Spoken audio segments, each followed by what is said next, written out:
दोस्तों नमस्कार। आज का वीडियो बहुत ही महत्वपूर्ण वीडियो होगा और इस वीडियो का सब्जेक्ट मैटर जैन दर्शन होगा। इस वीडियो को शुरू करने के पहले मैं थोड़ी सी चर्चा कर लूँ आपसे। दर्शन शास्त्र पर अभी तक हमारी लगभग 10-11 वीडियो रिलीज हो चुकी है। सबसे पहला वीडियो है भारतीय दर्शन और पाश्चात्य दर्शन, इंट्रोडक्टरी परिचय है, दोनों में भेद है। दूसरा भारतीय दर्शन और पाश्चात्य दर्शन में अंतर। ये जितने भी वीडियो हैं आपकी परीक्षाओं में पूछे जाने वाले प्रश्नों पर आधारित है। तीसरा वीडियो चार्वाक दर्शन पर है, जिस पर 5 वीडियो है। चार्वाक दर्शन पर पूर्ण 5 वीडियो है। पहला चार्वाक दर्शन एन एनालिसिस, दूसरा चार्वाक दर्शन तत्व मीमांसा, तीसरा चार्वाक दर्शन ज्ञान मीमांसा और चौथा चार्वाक दर्शन आचार मीमांसा, पांचवा चार्वाक दर्शन के ज्ञान मीमांसा की आलोचना। इस तरह से चार्वाक दर्शन पर 5 वीडियो है। उसके बाद सांख्य दर्शन, योग दर्शन और इसके बाद भी 2 वीडियो हमने दी। इस तरह से 10-11 वीडियो है। मैंने ये सारी चीज़ें आपको इसलिए बताई कि हमारे चैनल को क्लिक करके आप पिछले वीडियो को भी देख सकते हैं और इस वीडियो को देखने के बाद चैनल को सब्सक्राइब जरूर करेंगे, सो दैट कि आपको आगे आने वाली सारी वीडियो का नोटिफिकेशन मिल जाए। और वीडियो को लाइक एंड शेयर भी करेंगे। वीडियो आपके जानकारी के लिए बहुत सारे तथ्यों को इकट्ठा करके बनाया गया है। चलिए मैं स्टार्ट करता हूँ। जैन दर्शन, जैसा कि मैंने बताया, भारतीय दर्शनों में एक अति प्राचीन दर्शनों में है, परंतु जैन दर्शन को भारतीय दर्शन में नास्तिक दर्शन की संज्ञा दी गई है। कारण यह वेदों की प्रामाणिकता को स्वीकार नहीं करता है, ईश्वर के अस्तित्व को स्वीकार नहीं करता, ईश्वर के उपस्थिति को स्वीकार नहीं करता है, जिस कारण इसको नास्तिक दर्शन कहा गया है। अब जैन दर्शन के 24वें तीर्थंकर भगवान महावीर, जिनके जन्म ईसा पूर्व लगभग 600 वर्ष पूर्व माना जाता है, मतलब आज से लगभग 2700 वर्ष पूर्व, और इस जैन दर्शन के संस्थापक ऋषभ देव जी थे। अब चूंकि ये 24वें तीर्थंकर थे भगवान महावीर, इसके पूर्व 23 तीर्थंकर हो गए थे, तो अगर ऑन एन एवरेज ये भी मानकर चला जाए कि एक तीर्थंकर की आयु लगभग 50 वर्ष रही होगी, तो 1150 वर्ष पूर्व, मतलब टोटल में करीब 3850 वर्ष पूर्व का ये दर्शन है। जिस समय लगभग 3850-39 या 4000 के आसपास, जिस समय कि भारतीय इतिहास में वैदिक परंपरा का प्रचार प्रसार था। हम उस पर आएंगे। अब हम थोड़ी सी चर्चा कर लें कि जैन दर्शन 2 संप्रदायों में विभक्त है, दिगंबर और श्वेतांबर। दिगंबर वो संप्रदाय है जिसके ऋषि मुनि या उसके गुरु निर्वस्त्र होते हैं, वस्त्र धारण नहीं करते हैं, नग्न अवस्था में रहते हैं।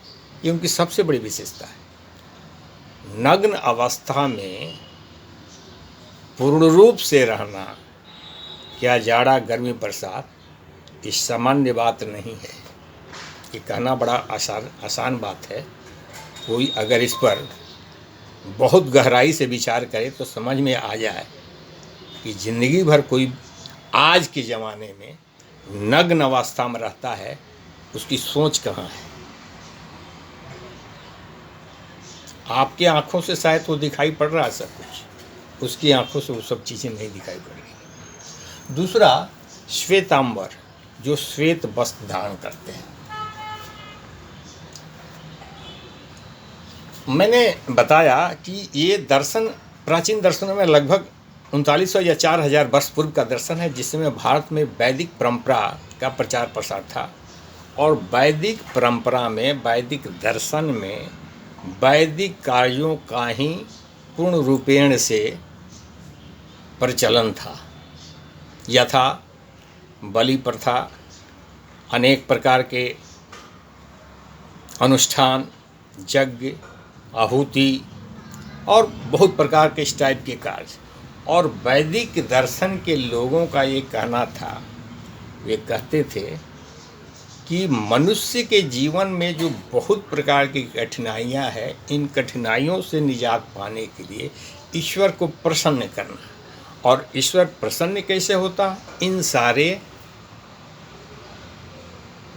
विभिन्न प्रकार के कार्यों से, बलि प्रथा हुआ, यज्ञ आहुति हुआ, हवन कीर्तन हुआ इत्यादि। इस पर जो उस समकालीन दर्शन जैन दर्शन था, उसके प्रवर्तकों का कहना था कि नहीं, अगर आपका ईश्वर, पहली बात तो ये कि जैन दर्शन ईश्वर को मानता ही नहीं है, और आपके वैदिक परंपरा के ये सारे कार्यों को वह पूरी तरह से हटा देता कि नहीं, ये कार्य करने योग्य नहीं है। और जिस कार्य से आप ईश्वर की प्रसन्नता की बात करते हैं, यह पूर्णतः स्वीकार नहीं है। क्योंकि अगर आपका ईश्वर सारे कर्म करने के बाद, सारे दुष्कर्म करने के बाद इन सारी चीज़ों से प्रसन्न हो जाता है, तो ईश्वर कैसा है? और आपका ईश्वर अगर उपस्थित है तो दुनिया में इतने भ्रष्टाचार, इतने गलत काम हो रहे हैं, उसको हटाता क्यों नहीं है? दुनिया में इतनी महामारियां फैल जाती है, लाखों करोड़ों लोग मर रहे हैं, भूकंप हो रहा है, ज्वालामुखी फट रही है, अनावृष्टि हो रही है, अतिवृष्टि हो रही है, लोग भ्रष्टाचार में डूबे हुए हैं। आपका ईश्वर क्या करता है? वैसे ही भ्रष्ट और पापियों से पूजा करवाता है। वही लोग जो रात के अंधेरे में सारे गलत काम करते हैं, दिन के उजाले में आकर पूजा करते हैं, उस ईश्वर को जल चढ़ाते हैं, और आपका ईश्वर स्वीकार करता है। अगर ऐसा ईश्वर, यह ईश्वर हमको स्वीकार नहीं है, इस तरह से वो ईश्वर की उपस्थिति को ही अस्वीकार कर देता है, और उसके कर्मकांडों को भी वह अस्वीकार कर देता है। वह कहता है नहीं, जीव की उत्पत्ति कर्म से संबंधित है, वह कर्मवाद के सिद्धांतों पर जोर देता है। कर्म जीव की उत्पत्ति से संलग्न है, उसको हटाया नहीं जा सकता है, कर्म प्रधान है। एक चींटी भी जब चलती है तो अपने भोजन की खोज कर लेती है, और उसको अंदेशा हो जाता है कि बरसात आने वाला है, तो भोजन को इकट्ठा करती है। एक चिड़िया अपने भोजन को इकट्ठा करती है और अपने रहने के लिए घोंसले का निर्माण करती है।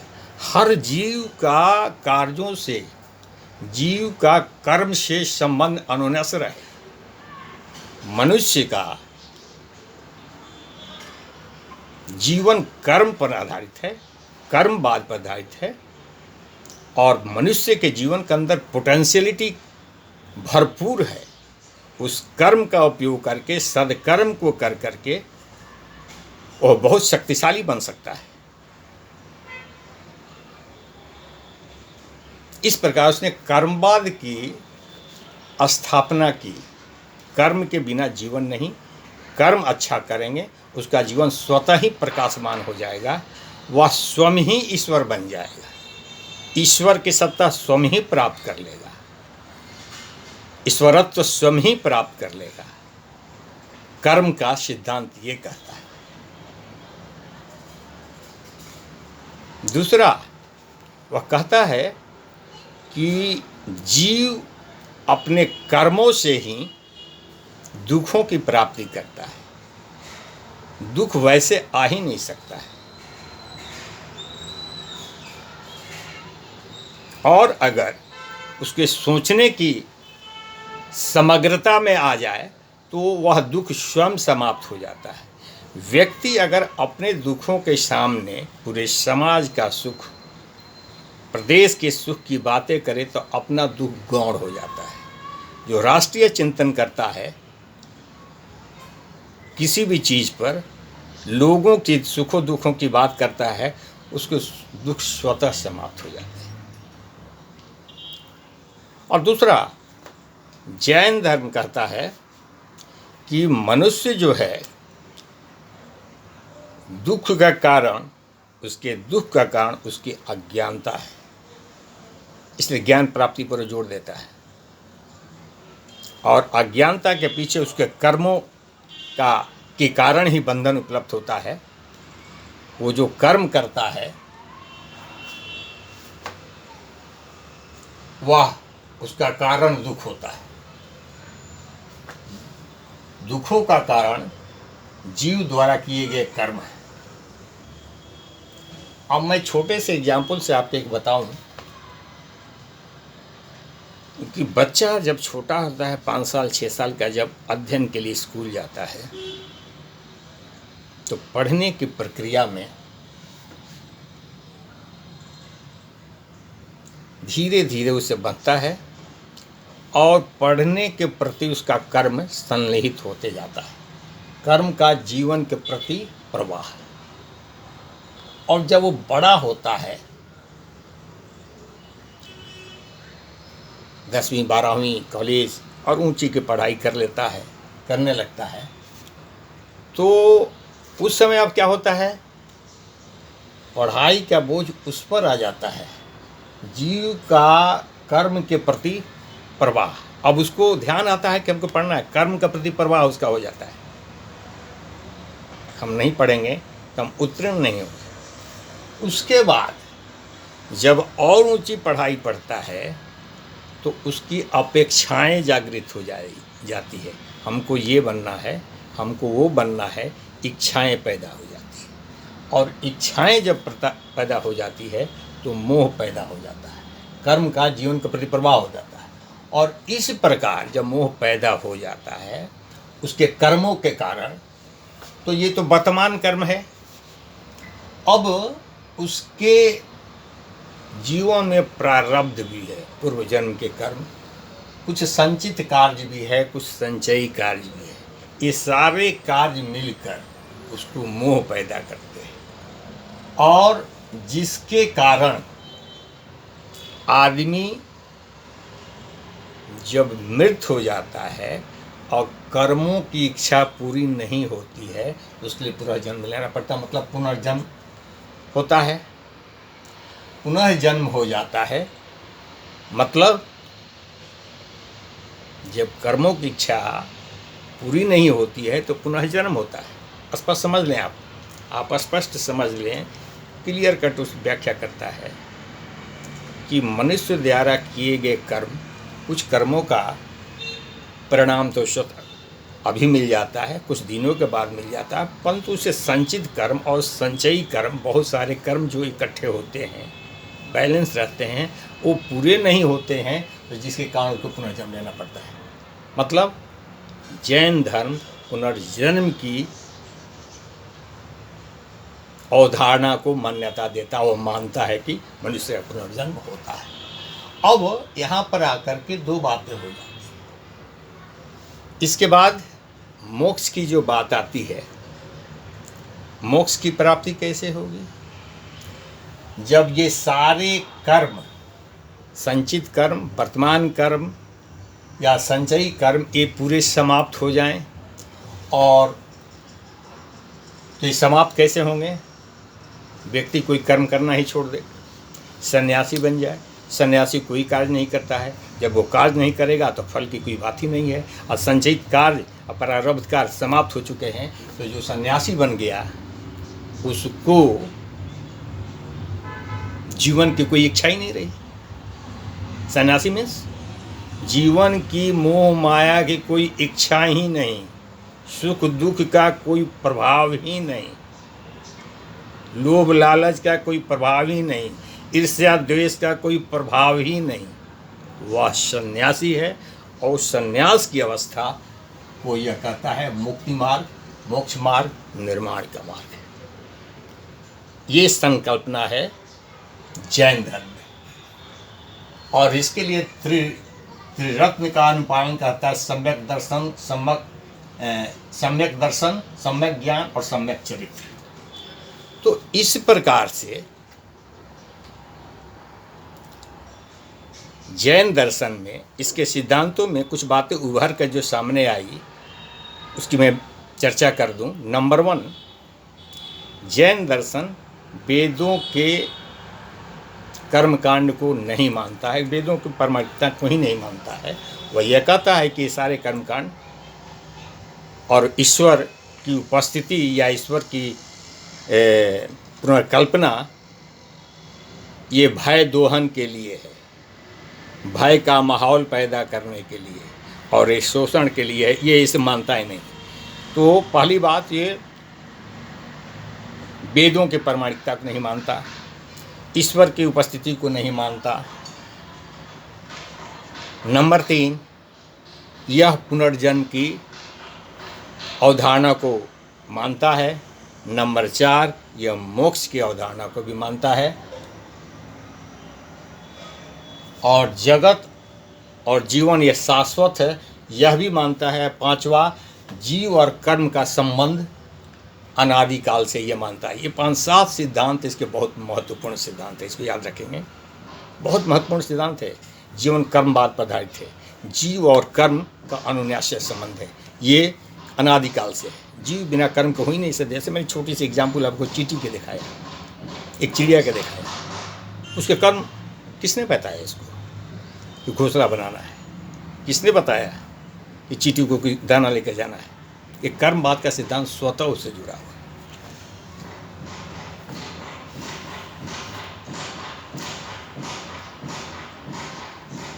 जैन दर्शन जीवन के उत्पत्ति के विषय में कहता है कि जीवन की उत्पत्ति या सृष्टि किसी ईश्वर द्वारा नहीं की गई, यह स्वतः हुई, प्रकृति में उपस्थित तत्वों पदार्थों के संयोग से स्वतः हुई।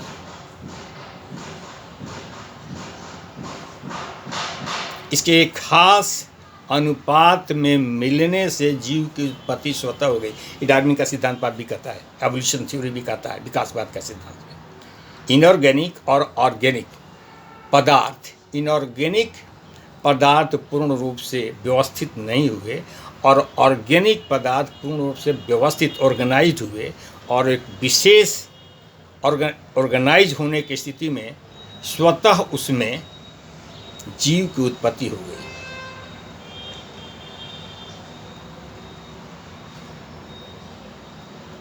जीवन की उत्पत्ति वहीं से है। तो ये कहता है कि इसके लिए किसी ईश्वर की जरूरत नहीं है, स्वतः प्रकृति में प्राप्त तत्वों से, मैटर से ही इसकी उत्पत्ति हो जाती है।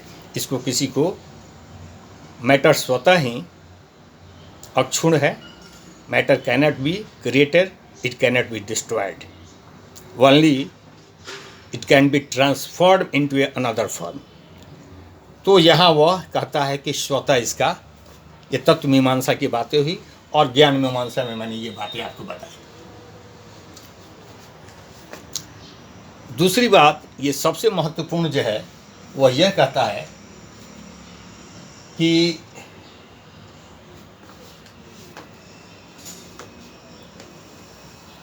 ये जीवन के उत्पत्ति में चेतन और जीव और अजीव, जीव चेतन है, अजीव जड़ है, और अजीव जो जड़ है उसके गुण, अधर्म, आकाश, काल, ये सारे तत्व हैं। और बताता है कि इस ब्रह्मांड में कुछ भी क्रिएशन होगा निर्माण हो गया या विध्वंस होगा या कोई घटना घटेगी, इस आकाश के अंदर ही घटेगी।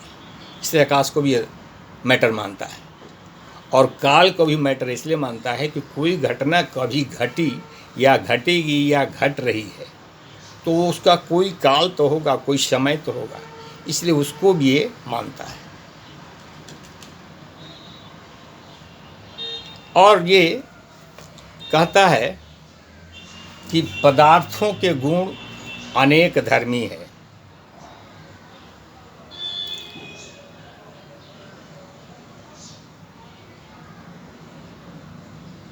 ये आदमी के सोचने पर भी कभी कभी ये बताता है कि एक मिट्टी का घड़ा है और एक तांबे का घड़ा है।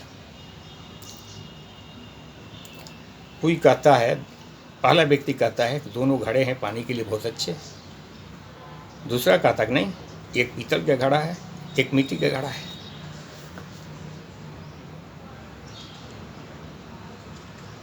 तीसरा व्यक्ति कहता है कि नहीं, घड़ा नहीं, ये तो दोनों पानी के पात्र हैं। तीनों की बातें, अभिप्राय एक ही पानी का पात्र ही है, कहने के ढंग अलग अलग है। और जैनों में एक कहानी बहुत प्रचलित है, एक हाथी और 4 अंधे। उन 4 अंधों को हाथी के विषय में जानकारी प्राप्त करनी थी। एक एक करके सभी ने हाथी को छुआ, पकड़ा और जो अनुभव हुआ वो बताया। पहले ने हाथी के पैर को छुआ या पकड़ा और बोला कि हाथी तो एक मोटे खंबे की तरह होता है। दूसरा हाथी के कान को पकड़ा और कहा कि हाथी तो बड़े सूप की तरह होता है। तीसरा हाथी के दांत को, लंबे लंबे दांतों को पकड़ा और कहा कि हाथी तो एक बड़ा ही कठोर, कोई लंबा मोटा सा तीक्ष्ण, कोई शमान के जैसा होता है। चौथे ने हाथी को पूंछ को पकड़ा और उसने बताया कि हाथी मोटी रस्सी के जैसा होता है। क्या कोई इससे अनुभव में जो हाथी का जानकारी लेने गया, क्या चारों में कोई गलत था, कोई सही था? कोई गलत नहीं था और कोई सही नहीं था। यह है चरम ज्ञान की प्राप्ति का सिद्धांत। और इसी पर श्याबाद एक सिद्धांत है जैन धर्म का। वो बताता है कि व्यक्ति का अनुभव और ज्ञान कभी भी पूर्ण नहीं होता है, पार्शियल होता है, सापेक्षता से संबंधित है। कोई व्यक्ति कहता है कि मैं जो कह रहा हूँ यही सत्य है, तो यह गलत है। दूसरा व्यक्ति कहता है कि मैं जो कह रहा हूँ यह भी सत्य है, यह जवाब सही हो सकता है। यहाँ हम सत्य हैं और हमारे भगवान सत्य है, यह भी बड़ा भ्रामक विचार है और ये सारे द्वेष और हिंसा को पैदा करते हैं। पहली बात तो भगवान की सत्यता ही प्रमाणित नहीं है। दूसरा, हम सत्य हैं, हम ही सत्य हैं, ऐसा नहीं। हम भी सत्य हैं, हम ही सत्य हैं, ऐसा नहीं। हम सत्य हैं यह सही हो सकता है, पर हम ही सत्य हैं यह नहीं हो सकता है। और इसी हम के कारण समाजों में, देशों में, समुदायों में विद्वेष पैदा होता है और युद्ध पैदा होता है जो हिंसा को जन्म देता है। इसी हिंसावाद को खत्म करने के लिए, कम करने के लिए जैन दर्शन से यह बात की, जो अभी बातें की, कि कोई भी ज्ञान पूर्ण नहीं हो सकता है, आंशिक हो सकता है। इसलिए इसने इस सिद्धांत की स्थापना की कि कोई भी ज्ञान पूर्ण नहीं है, आंशिक है। हम भी सही हैं, हम ही सही हैं, ऐसा नहीं।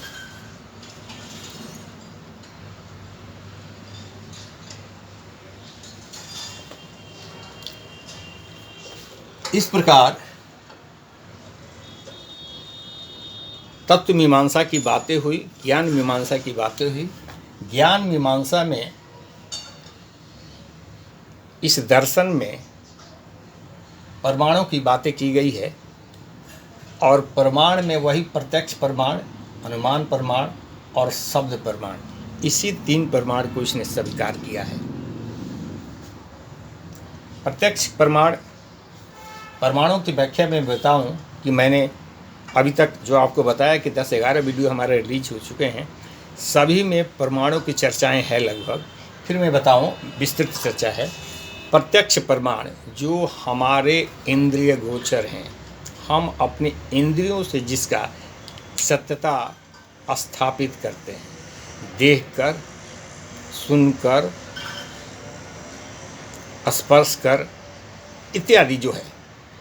मैं देख रहा हूँ, ये पुस्तक है, मैं आँखों से देख रहा हूँ और सत्यता प्रमाणित हो रही है। ये कलम है, मैं इसे लिख रहा हूँ, ये आँखों से मैं देख रहा हूँ। मीठा चीज़ मैं खा रहा हूँ तो ये मेरे को समझ में आ रहा है कि जो है उसका जिह्वा से उसका स्वादों का अनुभव कर रहा हूँ, ये मिठाई है। तो ये सारी चीज़ें प्रत्यक्ष की चीज़ें हैं, प्रत्यक्ष प्रमाण। चार्वाक दर्शन में सिर्फ प्रत्यक्ष प्रमाण को ही प्रमाण माना है, बाकी प्रमाणों को उसने आंशिक प्रमाण माना है। दूसरा, अनुमान प्रमाण, इसमें 3 प्रमाण को ही व्याख्या की गई है और माना है। अनुमान प्रमाण, अनुमान पर आधारित सत्यता। ये यद्यपि प्रत्यक्ष प्रमाण से कम प्रमाणिक होते हैं, परंतु इसकी भी उपयोगिता है और सत्यता के करीब पहुंच जाता है, कभी कभी सत्य भी होता है। जैसे पहाड़ी के उस पार से अगर धुआं आ रही है तो पूर्व के अनुभवों से प्राप्त ज्ञान के आधार पर यह कहा जा सकता है कि वहाँ अग्नि होगी। प्लस और भी जीवन की सुविधाओं से और असुविधाओं से जुड़े हुए बहुत सारी बातें हैं। जैसे पता है कि टीवी इलेक्ट्रॉनिक्स के दुकान पर ही मिलती है, तो पूर्व अनुभव से मालूम है। तो उसके खोज के लिए या उसको परचेज करने के लिए हमको रेस्टोरेंट में जाने की ज़रूरत नहीं या किराने की दुकान पर जाने की ज़रूरत नहीं। हमको मालूम है कि ये ट्रेन जो है 2 घंटे में फलाना स्टेशन पर पहुंचा देती है, तो लाखों लोग प्रतिदिन उससे ऑफिस जाते हैं। तो जो लाखों लोग प्रतिदिन जाते हैं, उन्होंने अनुभव प्राप्त कर लिया है और टाइम टेस्टेड हो गई है। तो इसमें हमको उस अनुमान ही कहेंगे जो प्रतिदिन प्रमाणित हो रहा है। सूरज पूरब में उगता है, पश्चिम में डूबता है, ये प्रतिदिन प्रमाणित हो रहा है। ये अनुमान किया जा सकता है, जो अनुमान हमेशा सत्य साबित हो रहा है। रात्रि के बाद दिन होता है और दिन के बाद रात्रि होती है, प्रतिदिन यह प्रत्यक्ष प्रमाणित हो रहा है। यह अनुमान प्रमाण हमारे जीवन की सुविधाओं को और अभिवृद्धि करता है। इसलिए इन्होंने अनुमान प्रमाण को भी अपने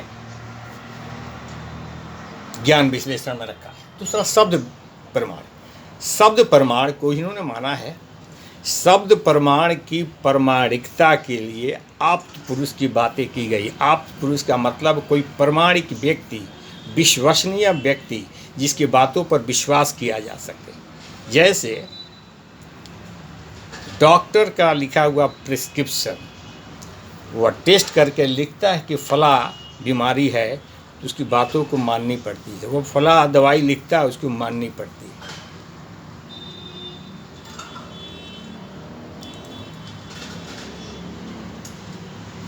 कोई मित्र आपका बोल दिया कि आज स्कूल बंद है फलाना कारण से, तो वो गलत नहीं है।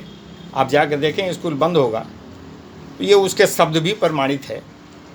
हाँ, शब्द प्रमाणों की ये जो प्रत्यक्ष प्रमाण के जो बाद के प्रमाण हैं इनकी बहुत आलोचनाएं भी की गई है कि शब्द प्रमाण का मतलब पुस्तकों का प्रमाण, ग्रंथों का प्रमाण, शास्त्रों का प्रमाण, परंतु शास्त्रोक्ति या प्रवचन या व्याख्यान ही गलत दृष्टिकोण से किए गए हैं, गलत आधार पर किए गए हैं, गलत सोच के साथ किए गए हैं, कोई खास स्वार्थ के लिए किए गए हैं, तो फिर वो कहे गए शब्द प्रमाणिक नहीं हो सकते। कार्ल मार्क्स की बहुत पुरानी एक व्यवस्था पर एक बातें हैं कि बाइबिल में लिखा है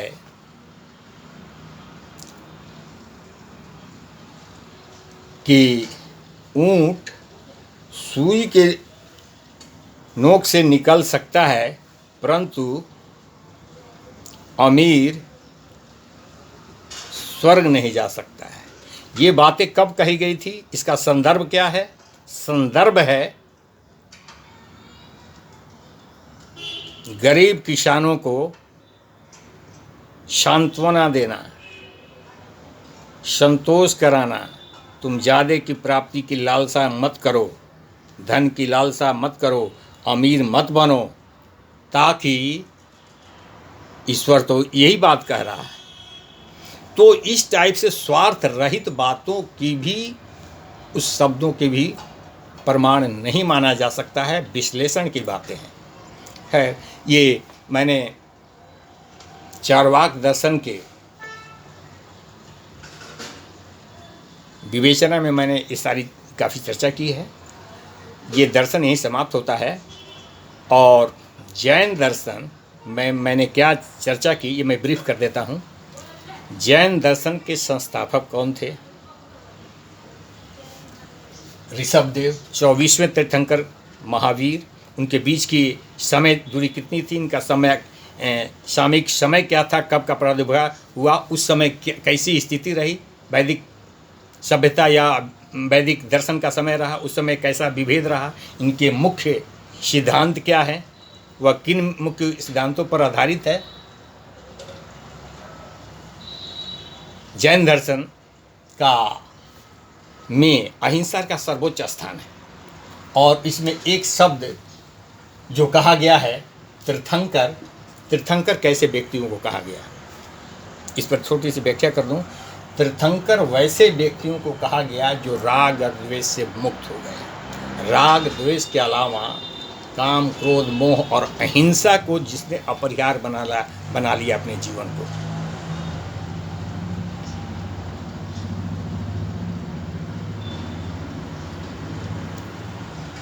इस प्रकार जैन दर्शन की एक कंसेप्चुअल नॉलेज है। उम्मीद है ये वीडियो आपको पसंद आएगा। मैं आपका कमेंट चाहूँगा।